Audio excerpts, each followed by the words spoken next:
Hi, I'm Mitch Gallagher. Welcome to Sweetwater's Guitars and Gear. This time out, Don, Carr, and myself check out 60th anniversary reissue amplifiers from Vox. Let's get started.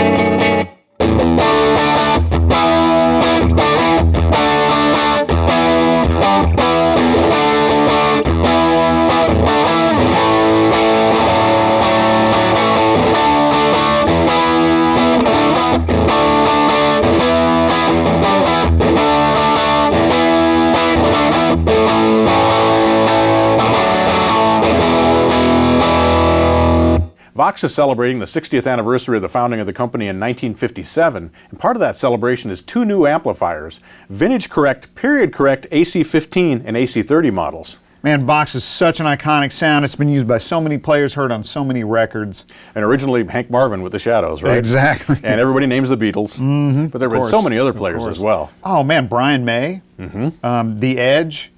John Jorgensen. Oh man. Brad Paisley. John Scofield. Yeah. I mean, a wide range of players there, Foo Fighters.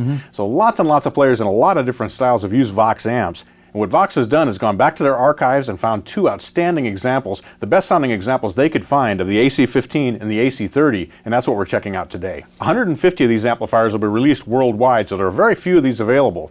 And what they've done is taken a 1957 Vox AC15 and a 1964 Vox AC30, which are pretty much iconic models, and again, they say they're the best sounding examples of those amps that they could find. Don, Vox has really dug in, they've gone back to the archives, and they've really checked these amps out, and all the details are so period correct, it's like you're playing through a vintage amplifier. Yeah, it really is. It's time travel, man. Here we are. Just about time travel, that's exactly. To get closer, you really need to have a vintage amplifier. Yeah, absolutely. So we've got period correct covering, the grill cloth, the egg foot switch, there's an Alnico silver speaker in this, a 12-inch Alnico silver, and it really does sound like an original amplifier. All of the details have been recreated. So the Vox AC15 was the first amplifier that Vox came out with back in 1957. It was adopted by Hank Marvin very quickly, and he was also instrumental in developing the AC30. The 1957 AC15 we're checking out is what was known as a 4-hole or 4-input amplifier. It has 2 channels, 2 inputs per channel, high and low. The normal channel is based around an EF86 preamp tube. Now this is a nice, smooth, sweet sounding preamp tube, and it's in the first position in the preamp. That's followed by 3 12AX7s and a 12AU7. We have 2 EL84 power tubes and a GZ81 rectifier tube. So we have a completely tube-based amplifier here. So really simple controls on the normal channel. We've got a volume control and a 2-position brilliance switch. Exactly right. And simple controls also on the vibrato tremolo channel. We have a 2-position vibrato tremolo switch, a 3-position speed switch, and a volume control. And for controlling the high end of the whole amp, you've got a top cut control. Right, and both channels feed through that.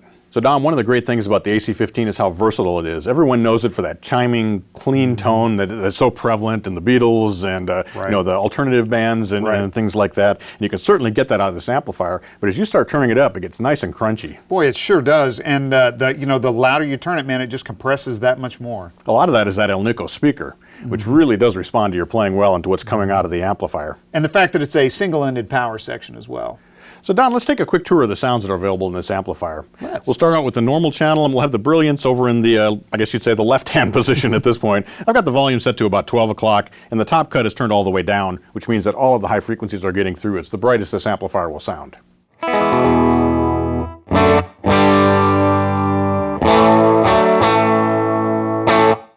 That amp has so much mid-range bark, it really jumps out of the speaker. It does, man. It really pushes. It's nice, man. And a lot of that is that EF86. It's a different character to the crunch than you get with this 12AX7 or another preamp Yeah, tube. it sure is, and it's running really hot, too.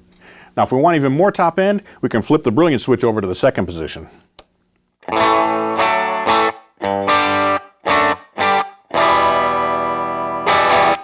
If you want chime, that's the way you get it, right? The bottom end's been rolled off a bit. We've got all that top end, but there's still that mid-range punch coming through. Yeah, the honk is there, man. Now, of course, we can tame those highs with the top cut control. Why don't you play a little bit and I'll roll that back? Sure.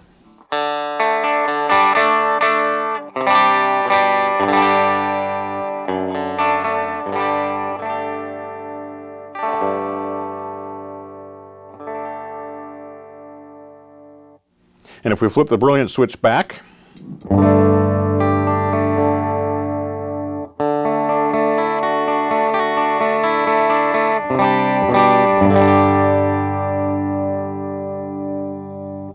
it's a surprisingly versatile amplifier given how simple it is. It really is. That's a super wide spectrum. I mean, that was all on the bridge pickup of a Stratocaster. Now we'll jump over to the vibrato tremolo channel, and that's a tube-driven channel. It's really sweet sounding. We'll begin in the vibrato setting, and I'll set it over to the slow position.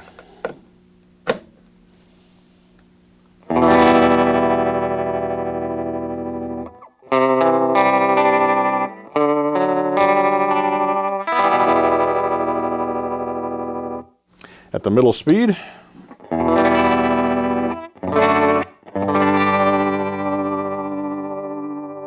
and the fastest speed.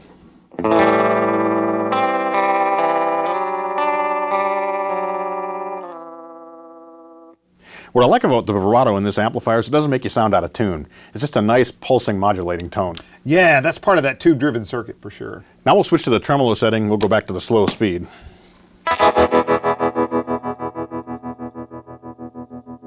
And at the medium speed,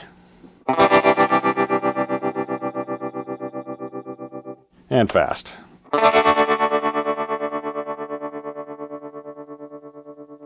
Nice. It's not real choppy, but it does have that nice pulse to it. Not necessarily like a surf type of a twang that you'd expect you know, from some other amplifiers, but this gives a nice pulse that adds a lot of texture to the sound. Boy, it sure does. It's got a lot of depth too. Both the 1957 AC15 and the 1964 AC30 that we have here today for the video actually have plexiglass backs on them, so you'll be able to see that hand wiring. It really is a thing of beauty how they put these amplifiers together. Of course, when you get your AC15 or AC30, it'll have a regular back panel. It won't be plexiglass. Of course, Vox has made hand-wired amplifiers in the past, and they're still making them today, and they're wonderful amplifiers. But these are really special. They've gone back and found just amazing examples of both the AC15 and the AC30, and they've totally recreated them with all UK-made parts, all assembled in the UK, even UK-wound transformers. Wow, so this is the golden sample. It is the golden sample, exactly right. Now we'll move on to checking out the AC30. For the AC30, as with the AC15, Vox went back to their archives and chose an iconic model. This is the 1964 AC30, and once again, it's been recreated with all the period-correct details. So Don, the AC30 actually came about because of a request from a prominent player back in those days. Yeah, Hank Marvin with the Shadows. He said the AC15 wasn't loud enough. Couldn't keep up with Cliff Richard's fans. They were just too loud. Exactly. So what they did is they basically doubled the power section in an AC15, giving them 30 watts of output power. So the tube complement of this amplifier is actually 11 tubes total. We have 5 12AX7s and one 12AU7 in the preamp section, 4 EL84 power tubes, and a GZ34 rectifier tube.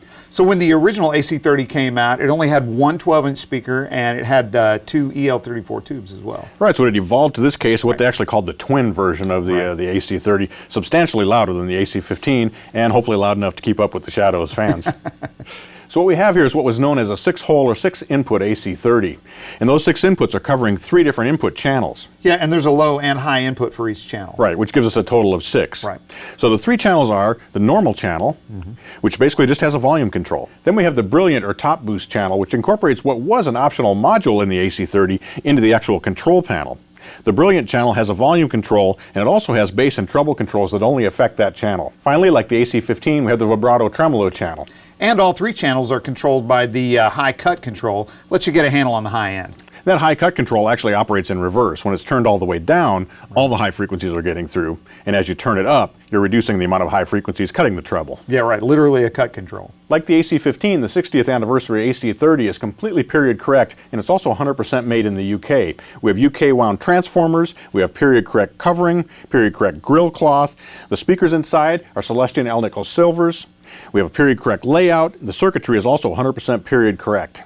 We have a Baltic birch ply cabinet, and we also have a period correct egg foot switch that controls the vibrato tremolo on and off. So what we have here is a recreation of an actual 1964 vintage amplifier. To get any closer, you'd have to actually own a vintage amplifier, and this thing sounds incredible. Boy, it sure does, man. It really barks. Let's take a quick tour of just a few of the sounds. Don's playing his Stratocaster, and we'll begin with the Brilliant channel.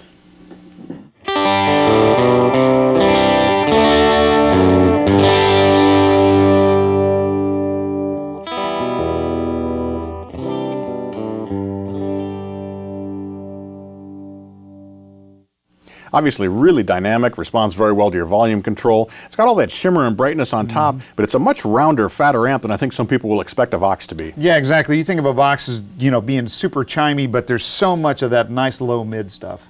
And with this channel, we do have the bass and treble controls. I've got those set to about 2 o'clock, and the volume on that was set to about 12 o'clock. So we have quite a bit more volume that we could add here. Yeah. Now we'll move over to the normal channel.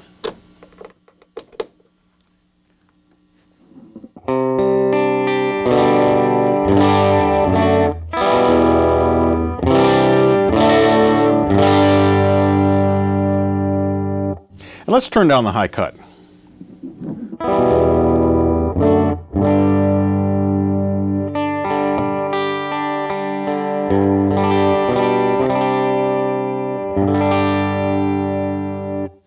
Now the vibrato tremolo channel. So we'll begin in the vibrato position, and we'll start with the slow speed setting. Medium.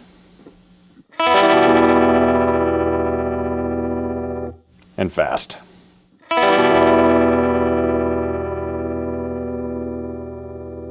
And now we'll switch to the tremolo setting. We'll go back to slow.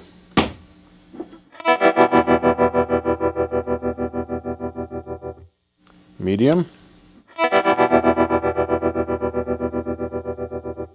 And fast.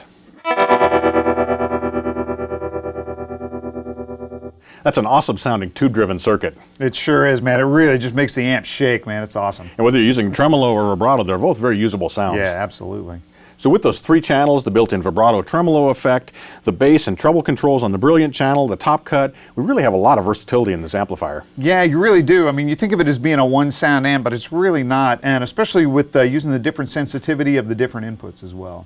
Right, and that's why you're seeing everybody from REM to Foo Fighters to Tom Petty using amplifiers like this. Whether you're going for a clean, chimey tone or you want something that's really crunchy, this amp will deliver. Yeah, it absolutely will, and you're getting that great vintage tone. Don, thanks so much for sharing your playing with us. These are really incredible amplifiers, and you sound great playing through them. Thanks, Mitch. I appreciate it, man. It's a lot of fun to play through these amps. That's really, truly is. Remember, there are only 150 of each of these amplifiers being released worldwide, so if you want yours, you're going to want to jump on it and get it quickly because these are going to go fast. Thanks for joining me for Sweetwater's Guitars and Gear. Be sure to tune in next time. We'll have more guitars, more amps, more effects, and we'll be making a lot of music. I'm Mitch Gallagher.